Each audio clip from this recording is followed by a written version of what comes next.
8월 13일 수요일 아침 우리가 함께 나눌 말씀은 스가랴 8장 1절에서 13절까지의 말씀입니다. 바벨론 포로에서 돌아온 이스라엘 백성은 무너진 성전과 황폐한 땅을 바라보며 낙심에 빠져 있었습니다.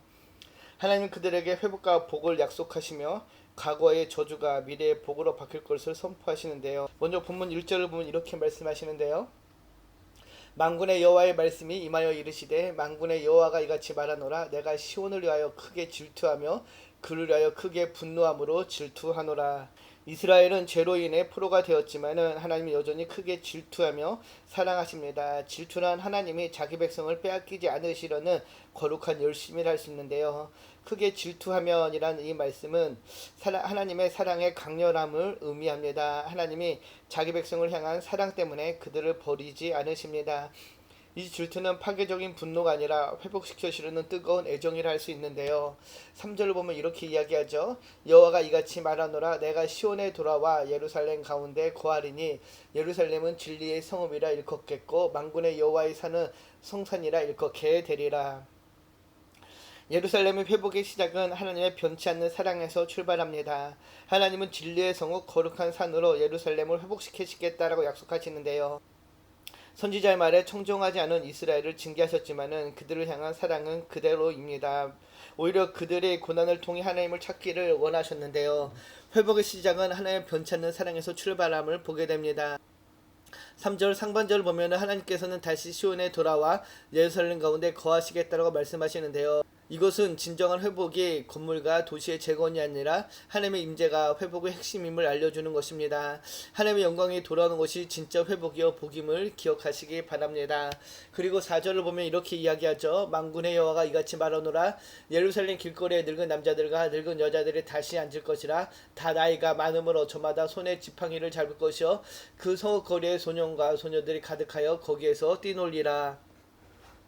예루살렘이 멸망하고 난 후에는 예루살렘에는 늙은 사람들과 소년들이 없었습니다. 나라가 망하고 수십 년이 지나가면서 나이가 든 사람들이 세상을 떠났고 젊은 사람들은 다 포로로 끌려갔기 때문인데요. 젊은 사람들은 다 포로로 끌려갔기 때문에 아이들이 태어날 수가 없었던 것입니다.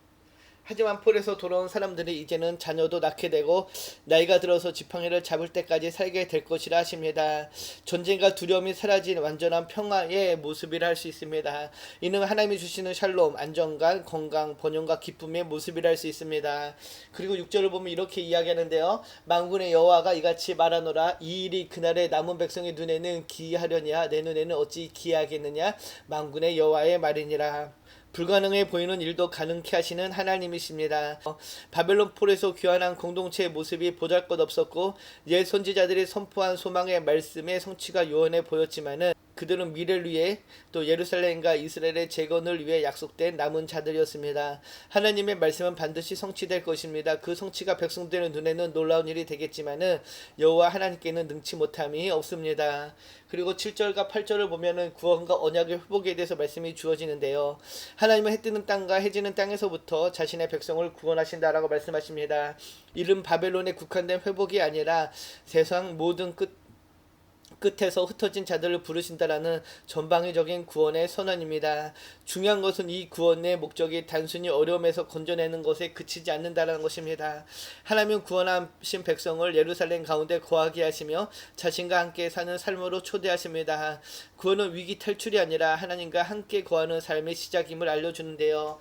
하나님은 그들이 내 백성이 되고 나는 진리와 공의로 그들의 하나님이 되시겠다라고 말씀해 주십니다.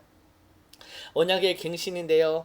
호세 선지자는 너희는 내 백성이 아니요 나는 너희의 하나님이 되지 아니할 것이다 라고 전하며 여호와 하나님의 언약 파기를 전달했는데요. 이제 스가랴서에서는 다시 독이란 단어가 사용되면서 이스라엘의 온전한 하나님의 백성으로 회복될 것을 선언하십니다. 무엇보다도 하나님께서는 당신의 백성들이 닮기 바랐던 그의 성품인 진리와 공의로 그들의 하나님이 되실 것이라 선언해 주시는데요. 진리와 공의로 그들의 하나님이 되리라라는 이 말씀은 하나님의 변함없는 신실함과 언약 백성을 다스리시겠다는 선언이십니다. 그러므로 구원받은 우리는 그분의 성품을 닮아 거짓 대신 진실을, 부 대신 정의를 선택하며 살아야 합니다. 이를 통해 하나님의 백성다운 정체성을 세상 속에 드러내게 될 것입니다. 그 이어지는 9절 보면은 손을 강하게 하라라고 권면하시는데요. 돌아온 백성의 삶의 전환점은 선지자의 말에 순종하며 성전 지대를 쌓던 날입니다. 당장 살 집도 없었지만은 하나님의 전을 먼저 짓겠다고 순종할 때에 새로운 삶이 시작되었는데요. 숱한 방해에도 묵묵히 순종할 때 새 역사가 열리기 시작했습니다. 하나님은 이제 다시 그 손을 견고히 하라고 격려하십니다. 여전히 안팎에 반대가 있지만은 굳은 약속을 믿고 끝까지 낙심하지 말 것을 말씀하십니다. 그리고 이어지는 10절과 12절을 보면은 성전 재건 이전에는 사람이나 짐승이 수고한 대가를 얻지 못했고 안정도 보장되지 않았으며 사람들 사이에는 끊임없이 분쟁이 있었지만은 그러나 이제 하나님은 상황을 완전히 바꾸실 것을 약속하십니다. 씨는 잘되고 포도나무는 열매를 맺으며 땅과 하늘이 서로 조화를 이루며 풍성함을 줄 것입니다. 이것은 단순한 물질적인 번영이 아니라 하나님의 은혜와 축복이 전인격적으로 임하는 회복의 그림이라 할 수 있습니다. 그리고 13절을 보면 이렇게 말씀하시죠. 유다 족속아 이스라엘 족속아 너희가 이방인 가운데서 저주가 되었으나 이제는 내가 너희를 구원하여 너희가 복이 되게 하리니 두려워하지 말지니라 손을 견고히 할지니라. 하나님은 유다와 이스라엘이 과거에는 열방 중에 저주의 상징이었지만 이제는 복의 근원이 될 것을 선언하십니다. 이는 단순한 회복을 넘어 정체성의 변화를 의미합니다. 하나님이 구원하신 백성은 그 자체로 하나님의 복을 전하는 존재가 됩니다. 그래서 하나님은 두려워하지 말고 손을 강하게 하라고 권명하십니다.